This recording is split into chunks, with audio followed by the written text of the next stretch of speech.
Welcome to episode 43 of Pink's Picks, Recommendations from a Retired English Teacher.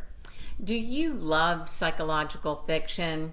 Like The Woman in the Window from episode 11, The Woman in Cabin 10, episode 2, The Talented Mr. Ripley from episode 22. If so, I have not one, but two titles for you. The Silent Patient by Alex Michaelides is a newer piece published in 2019, and an older book published in 1988, A Great Deliverance by Elizabeth George.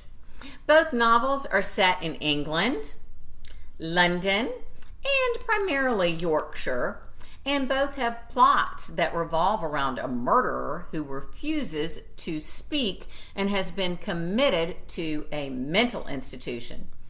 The Silent Patient is Alicia Berenson, an artist who was 33 years old when she shot her husband 5 times in the face, then neither painted nor spoke again. The protagonist and narrator is Theo Faber, a criminal psychotherapist who changes jobs just for the opportunity to work with the infamous killer. Theo's story is juxtaposed with entries from Alicia's diary, which she secretly kept before and after the crime. I like Michaelides' Greek allusions and references, especially to a little-known play by Euripides. I also liked his use of epigraphs from Freud, Sartre, and Shakespeare, not only to preface the book, but to introduce each of the 5 parts. A.J. Finn, author of The Woman in the Window, describes The Silent Patient as that rarest beast, a perfect thriller. He says, I quite literally couldn't put it down. I told myself I'd just dip in. 11 hours later, I'd finished. Absolutely dazzled. According to the Chicago Sun-Times, A Great Deliverance is part psychological suspense and part detective story. George's novel is a portrait of contrasts, beginning with the taciturn Roberta Tease and her proselytizing father, whose head she severed. Continuing with Scotland Yard detectives assigned to the case, as well as the disparate, well-developed cast of quirky minor characters. Inspectors and protagonists Havers and Linley are a duo of delightful incongruities. Pig-headed 30-year-old Barbara Havers proved herself incapable of getting along with a single DI. She was a decidedly unattractive woman who appeared to be constantly scowling. Her partner is good-looking golden boy, 32-year-old Thomas Linley.